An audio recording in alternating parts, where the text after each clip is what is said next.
आचार्य श्री रजनीश जी की एक पुस्तक है कहे कबीर दीवाना। उन्होंने भगवान बुद्ध के जीवन का उल्लेख करते हुए उनके जीवन में घटी एक घटना का वर्णन किया जो बड़ी सुंदर है, आप लोग जरूर सुने। उन्होंने कहा कि बुद्ध ने 6 वर्ष तक बड़ी गहन तपश्चर्या की, जिन्होंने जो जो सूत्र दिए, जो जो अनुशासन बताया, सब पूरा किया। ऐसी हालतें आ गई कि गुरु थक जाते थे, क्योंकि उनको सब जितना बता सकते थे बता दिया, और बुद्ध उसको इतनी निष्णात स्थिति से करते थे, इतनी तत्परता और लगन से करते थे कि गुरु के पास यह भी बहाना नहीं बचता कि तुमने ठीक से नहीं किया इसलिए नहीं हो रहा। गुरुओं के पास वह तरकीब है जो गुरु की सचमुच में गुरु नहीं है, क्योंकि वे जो बनाते हैं तुम कभी पूरा कर नहीं पाते, इसलिए सच जांच कभी हो नहीं पाती। वे जो बताते हैं वह सार का भी है कि निस्सार है। कोई गुरु कहता है अगर तुमने 90 दिन उपवास किया तो आत्मज्ञान हो जाएगा। अब बड़ी मुश्किल है, 90 दिन का उपवास न तुम करोगे न आत्मज्ञान होगा। और अगर तुमने एक दिन पहले ही तोड़ दिया, गुरु कहेगा कि अधूरा रह गया, इसलिए तो तुम्हें कभी जांच का मौका नहीं मिलता। गुरुओं की ठीक परीक्षा तभी होती है जब उन्हें ठीक शिष्य मिल जाते हैं। तो बुद्ध ऐसे ही शिष्य थे।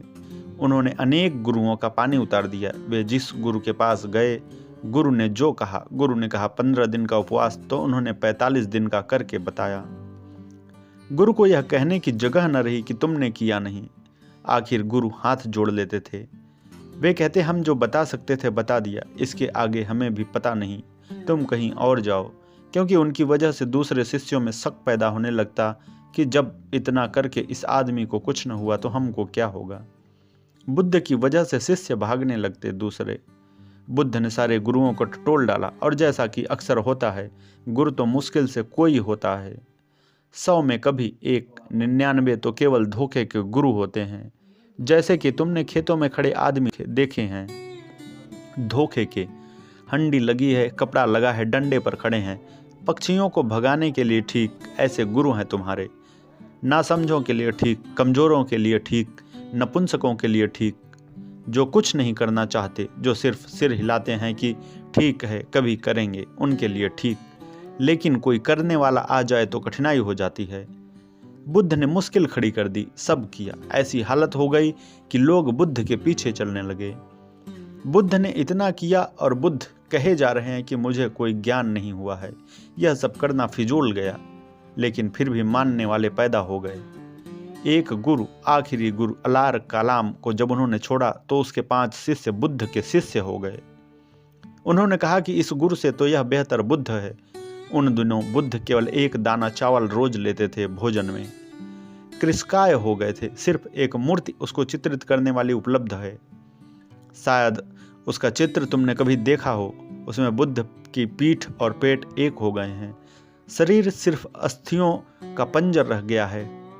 एक एक हड्डी तुम गिन सकते हो। सब चर्बी खो गई है, खून सूख गया है, सिर्फ आंखें भर जीवित मालूम पड़ती हैं। सारा मुंह धंस गया है, सिर्फ चमड़ी और हड्डियां बाकी रह गई हैं।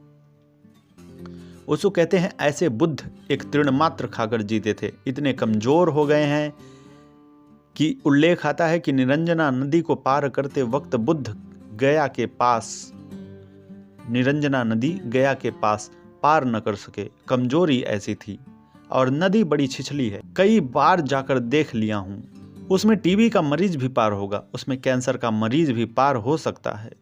बुद्ध पार न हो सके। हालत बड़ी कमजोर रही होगी, बड़ी दयनीय रही होगी, और नदी बलवान मालूम पड़ती थी। घाट चढ़ न सकते थे तो एक वृक्ष की शाखा को पकड़कर लटक गए। उस क्षण में उन्हें होश आया कि यह मैं क्या कर रहा हूं। शरीर को नष्ट कर रहा हूं, इससे आत्मा कैसे मिलेगी। आत्मा के मिलने का शरीर को नष्ट करने में कौन सा संबंध है, कौन सा तर्क है, कौन सा गणित है। और कमजोर मैं इतना हो गया कि निरंजना साधारण सी नदी पार नहीं कर पाता, तो भव सागर पार करने की सोच रहा हूं, यह नहीं होगा। और उस क्षण निरंजना नदी में पड़े हुए वृक्ष की जड़ को पकड़े हुए उन्हें लगा कि सब करना व्यर्थ गया। कोई क्रिया कांड कहीं न ले जा सका।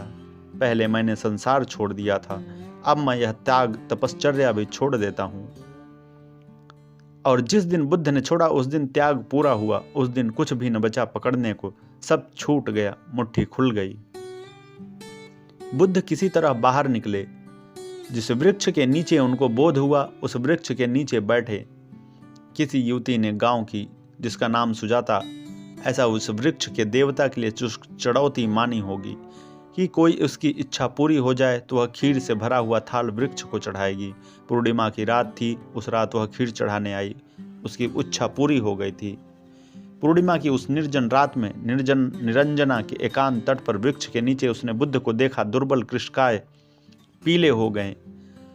भोली भाली युवती रही होगी। श्रद्धावान समझा कि वृक्ष का देवता स्वयं खीर लेने को उपस्थित हुआ है। कोई और दिन होता तो बुद्ध ने खीर न ली होती, क्योंकि वे केवल एक तृण ही लेते थे। कोई और दिन होता तो बुद्ध ने रात में कुछ भी न लिया होता, एक तृण भी, क्योंकि रात वे लेते थे। कोई और दिन होता तो जात पात पूछी होती कि स्त्री कौन है। उसको कहते हैं निश्चित ही वह शूद्र रही होगी। नाम सुजाता बताता है कि शूद्र रही होगी, क्योंकि जो अच्छी जात में पैदा हुआ हो सुजाता नाम न रखेगा, जरूरत नहीं। इसलिए अक्सर कुरूप स्त्रियों का नाम तुम पाओगे सुंदरबाई। सुंदर स्त्री को कोई सुंदरबाई नाम देता, जचती नहीं बात, बैठती नहीं बात। निश्चित लड़की शूद्र रही होगी, और शूद्र ही तो वृक्ष इत्यादि को पूजते हैं। ब्राह्मणों के तो मंदिर हैं, जैनों के बड़े विशाल मंदिर हैं। उनको कोई वृक्षों की पूजा करने नहीं जाना पड़ता। जो मंदिर बना नहीं सकते, देवता प्रतिष्ठापित नहीं कर सकते, दीन दरिद्र हैं, वे ही तो वृक्षों को पूजते हैं। शूद्र ही रही होगी।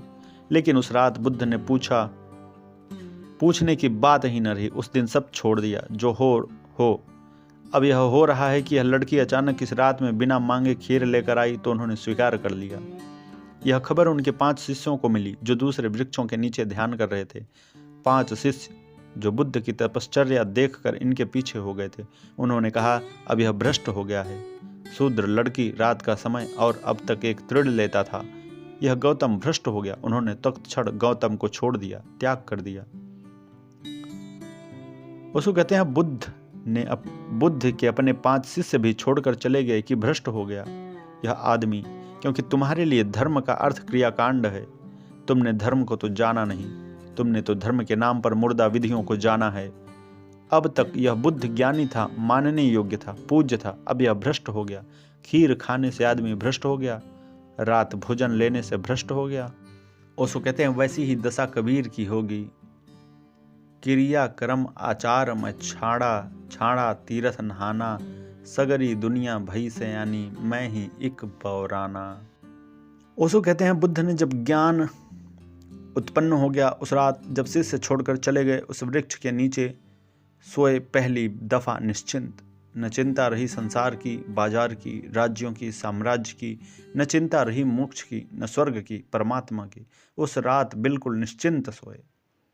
चिंता ही नहीं रही, पाने को कुछ न बचा, सब व्यर्थ है, सब व्यर्थ इतना समग्र रूपेण हो गया कि चिंता न रही। कोई सपना न आया, कोई मन में उद्विग्नता न उठी।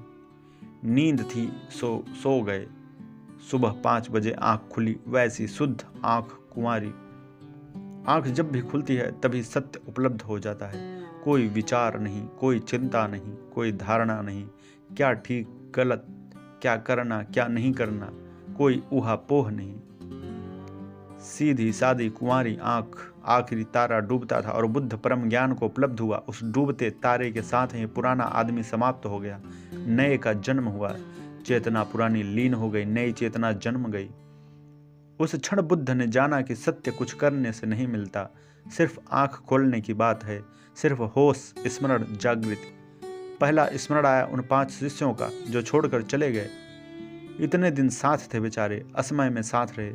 जब कुछ देने को न था तब पीछे चले, जब कुछ मेरे पास ही न था तब उसने मुझे गुरु माना, और अब जब मेरे पास देने को है तब मुझे छोड़कर चले गए हैं। तो बुद्ध उन्हें खोजने निकले, उनको जाकर पकड़ पाए सारनाथ में। जब उन्होंने देखा बुद्ध को आते हुए दूर से एक टीले पर बैठे हुए, तो 5 ने तय किया कि यह भ्रष्ट गौतम आ रहा है।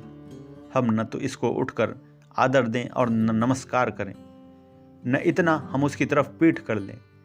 अगर इसको आना हो तो खुद आ जाए, बैठना हो तो खुद बैठ जाए। हम यह गौतम भ्रष्ट है, इसने नियम छोड़ दिए, तप छोड़ दी, चर्या छोड़ दी, आचरण भ्रष्ट, इसके लिए अब कोई समादर नहीं है।